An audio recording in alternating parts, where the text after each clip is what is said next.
عوام کے خون پسینے کی کمائی کی ٹیکسز سے جن کو تنخواہ ملتی ہے، وہ تنخواہ دار ملازم ہیں ریاست کے، اور ریاست صرف عوام ہے. ہوتا ہوں ریاست ریاست ریاست کی بات کرتے ہیں، وہ مقتدر حلقہ جو ہے وہ خلائی مخلوق ریاست بن چکی ہے. یعنی مماثلت انہوں نے پاکستان کو ٹیک اوور کر لیا ہے.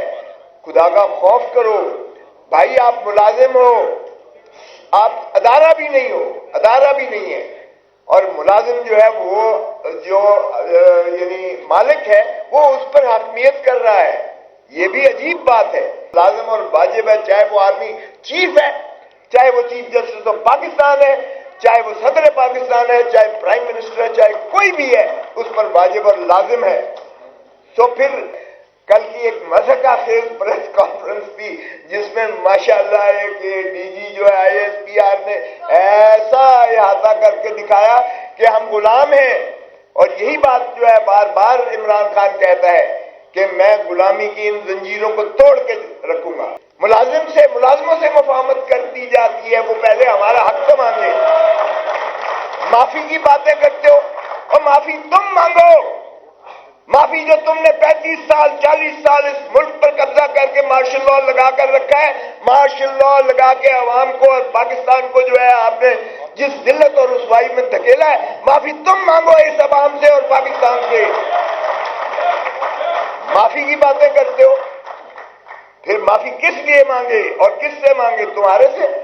ہم نے تو کبھی قائد اعظم سنا بھی نہیں تھا. قائد اعظم ہاؤس میں خود گورنر رہا ہوں، میں سینیٹر رہا ہوں، وفاقی وزیر رہا ہوں، میں اٹارنی جنرل پاکستان رہا ہوں. میں نے تو کبھی نہیں سنا تھا کہ جنا ہاؤس بھی وہ ایگزسٹ کرتا ہے. او بھائی، اس پہ بھی قبضہ کر لیا ہوا ہے آپ نے، اس پہ بھی قبضہ کیا ہوا ہے. اگر وہ واقعی جنا ہاؤس ہے تو پھر کور کمانڈر نے قبضہ کر لیا ہے اس پر بھی. ایک قومی ورثے کو بھی آپ نے اس پہ اپنی سبجوگیشن کر کے اپنی رہائش گاہ بنا لی. ارشادات سنیں بات ہے بلا کسی تشہیر کے. جس طرح عمر ایوب صاحب نے کہا، ریاست کی بڑی خوبصورت تعریف جو کر دی ہے وہ آئین نے مقتدر کیا ہے پاکستان کے عوام کو. آئین میں اگر ریاست ہے، اگر کوئی ادارہ ہے تو وہ ایک ہی ہے، ایک ہی ہے، اور جو عوام پر محیط ہے. باقی سب سروسز ہیں جو پاکستان کے عوام کے خون پسینے کی کمائی کی ٹیکسز سے جن کو تنخواہ ملتی ہے، وہ تنخواہ دار ملازم ہیں ریاست کے، اور ریاست صرف عوام ہے. اور آرٹیکل 5 بڑا واضح طور پر کہتا ہے کہ جو ہے لائلٹی ٹو دا اسٹیٹ، یعنی وفاداری عوام کے ساتھ ہوگی. ریاست عوام ہے صرف. میں حیران ہوتا ہوں، ریاست ریاست ریاست کی بات کرتے ہیں، وہ مقتدر حلقہ جو ہے وہ خلائی مخلوق ریاست بن چکی ہے. یعنی مماثلت انہوں نے پاکستان کو ٹیک اوور کر لیا ہے. خدا کا خوف کرو بھائی، آپ ملازم ہو، آپ ادارہ بھی نہیں ہو، ادارہ بھی نہیں ہے، اور ملازم جو ہے وہ جو یعنی مالک ہے وہ اس پر حاکمیت کر رہا ہے. یہ بھی عجیب بات ہے. اور وفاداری جب آئین کی ہے، تابعداری آئین کی ہے اور قانون کی ہے آرٹیکل 5 میں، اور وفاداری ریاست کی ہے، عوام کی ہے. یہ ہر ایک پر لازم اور واجب ہے، چاہے وہ آرمی چیف ہے، چاہے وہ چیف جسٹس آف پاکستان ہے، چاہے وہ صدر پاکستان ہے، چاہے پرائم منسٹر ہے، چاہے کوئی بھی ہے، اس پر واجب اور لازم ہے. تو پھر آپ دیکھیے گا کہ آپ نے تو ٹرانسفارم کر کے رکھ دیا ہے، اس کی حیت بدل کے اور بگاڑ کے رکھ دی ہے. کل کی ایک مضحکہ خیز پریس کانفرنس تھی جس میں ماشاءاللہ ایک ڈی جی جو ہے ISPR نے ایسا احاطہ کر کے دکھایا کہ ہم غلام ہیں. اور یہی بات جو ہے بار بار عمران خان کہتا ہے کہ میں غلامی کی ان زنجیروں کو توڑ کے رکھوں گا. اور اس ادارے کو جس کو عدلیہ کہتے ہیں، جس کو جوڈیشری کہتے ہیں، اس کو انہوں نے زنجیروں میں جکڑ کے رکھا ہوا ہے. یہ ان 6 ججز نے، اسلام آباد ہائی کورٹ کے 6 ججز نے، اور اب سارے پاکستان کی عدالتوں نے، ہائی کورٹوں نے، سبھی نے کہہ دیا کہ جی ہم انڈر سٹریس ہیں، انڈر پریشر ہیں، ہمارے اوپر جو ہے فری انصاف ہم اس انداز سے نہیں کر پا رہے، اور اس سے واضح ہو گیا، اور یہ جو ہیئرنگ ہو رہی ہے آپ دیکھ رہے ہیں، جو اظہر من اللہ صاحب کی جو کامنٹس اور آبزرویشنز آتے ہیں، انہوں نے کہا اس سے زیادہ یہ تو آپ نے یعنی آئین کی جو ہے ایبروگیشن کر کے رکھ دی ہے اس کے مترادف ہے، کیونکہ آئین کے 3 ستون ہے، ایک ستون کو آپ نے پابند زنجیر کر دیا ہوا ہے۔ ہم تو یہی کہتے تھے، ہمارا موقف بالکل صحیح تھا، ہم جیل میں بار بار جب کرتے تھے صبح سے شام تک جو ہے عمران خان کا ٹرائل چلتا تھا، وہ صاف کہتا تھا کہ آپ ایسے ہی کر رہے ہیں، فیصلہ تو کہیں اور سے جا کے انہوں نے ڈکٹیشن لینی ہے، اور یہ ثابت ہو گیا کہ یہ ڈکٹیشن جو ہے لے کر ان کو تینوں کیسز میں ایک ہی ہفتے میں سزا کر دی گئی۔ تو یہ اس کے بعد بھی ان کو جیل میں رکھنا ایک دن بھی یہ پاکستان کے 25 کروڑ عوام کی غیرت اور حمیت کو للکارنے کے مترادف ہے۔ ہم اس یلغار کو بھی مسترد کرتے ہیں۔ 9 مئی کا جو بیانیہ دیا گیا ہے، جس کا بہت زیادہ پرچار ہو رہا ہے، بہت اچھی باتیں کی شامی صاحب نے، لیکن شامی صاحب سے میں پوچھتا ہوں کہ جناب آپ مفاہمت کی بات کرتے ہیں، مفاہمت کس سے؟ ملازم سے، ملازموں سے مفاہمت کر دی جاتی ہے، وہ پہلے ہمارا حق تو مانگے۔ معافی کی باتیں کرتے ہو، اور معافی تم مانگو، معافی جو تم نے 35 سال 40 سال اس ملک پر قبضہ کر کے مارشل لاء لگا کر رکھا ہے، مارشل لاء لگا کے عوام کو اور پاکستان کو جو ہے آپ نے جس ذلت اور رسوائی میں دھکیلا ہے، معافی تم مانگو اس عوام سے اور پاکستان سے۔ معافی کی باتیں کرتے ہو، پھر معافی کس لیے مانگے اور کس سے مانگے؟ تمہارے سے؟ ہم نے تو کبھی قائد اعظم سنا بھی نہیں تھا، قائد اعظم ہاؤس۔ میں خود گورنر رہا ہوں، میں سینیٹر رہا ہوں، وفاقی وزیر رہا ہوں، میں اٹارنی جنرل پاکستان رہا ہوں، میں نے تو کبھی نہیں سنا تھا کہ جنا ہاؤس بھی وہ ایگزسٹ کرتا ہے۔ او بھائی، اس پہ بھی قبضہ کر لیا ہوا ہے آپ نے، اس پہ بھی قبضہ کیا ہوا ہے۔ اگر وہ واقعی جنا ہاؤس ہے تو پھر کور کمانڈر نے قبضہ کر لیا ہے اس پر بھی۔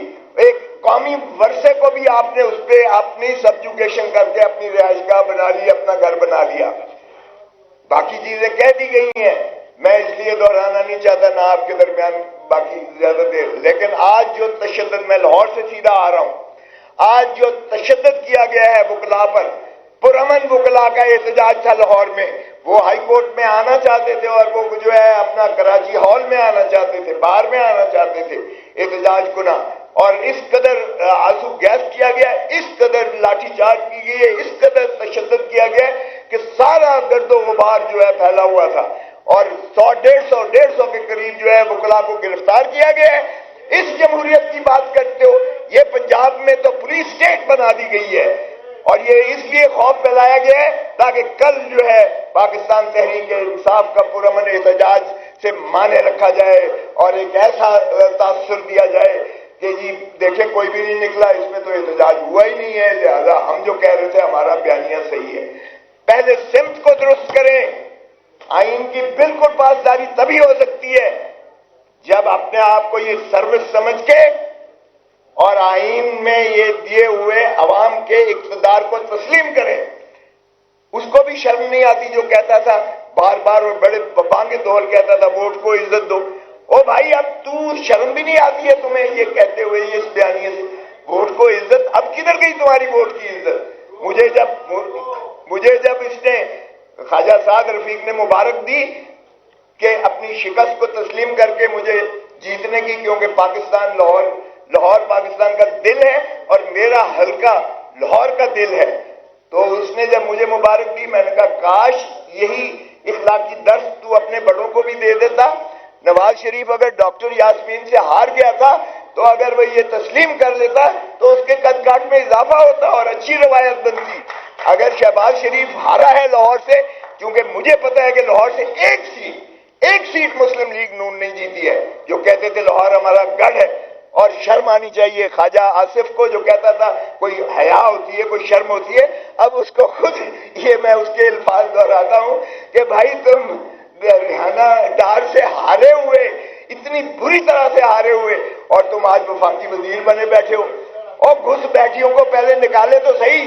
اگر ہمارے ساتھ بات کرتے ہیں پہلے ہمارے عوام کے اقتدار کو تسلیم تو کریں، ریاست کی تعریف پر عمل تو کریں، ریاستی اداروں کو جو ہے ان کے مقتدر ہونے کا جو احساس آئین نے دیا ہے وہ پہلے بحال تو کرو اور پھر بات کرو ہمارے سے، وگرنہ آئین میں ہر چیز لکھی ہے۔ خاکم بدہن ہم نے کوئی مشرقی پاکستان سے سبق نہیں سیکھا، اور اس میں بھی یہی چیزیں دہرائی گئی۔ ہم نے مینڈیٹ عوام کا ماننے سے انکار کر دیا، ہم نے دھتکار دیا جس کو 160 سیٹیں ملی تھیں، اور ہم نے وہاں مسلط کیا جبری، اور اس کا نتیجہ ہم نے دیکھ لیا۔ خاکم بدہن مت دہرائیے وہی شاخسانہ، آپ اسی کو غلطی کو دہرا رہے ہیں، آپ عوام کو پھر دھتکار رہے ہیں۔ عوام کی غیظ و غضب سے ڈرو اور ہمیں مت ڈراؤ۔ جس طرح کہا گیا میرے اوپر قاتلانہ حملہ کیا گیا، میرے بیٹے پر گولیاں ماری گئیں، میرے بیٹے کو گرفتار کیا گیا، مجھے گرفتار کیا گیا، تم اور کیا کر سکتے ہو؟ گولی مار سکتے ہو نا، مار دو، یہ اللہ کے ہاتھ میں ہے جان، یہ اللہ کے ہاتھ میں ہے، تم نے بھی ایک دن اللہ کو جان دینی ہے۔ دھرتی ماں پہ رحم کرو، ترس کرو، اس کو اجاڑ کے رکھ دیا ہے، نوچ نوچ کے لٹیروں نے، ڈاکوؤں نے سرے محل بنائے ہیں، اور اس کے بعد پاک لینڈ ویوز بنائے ہیں، اور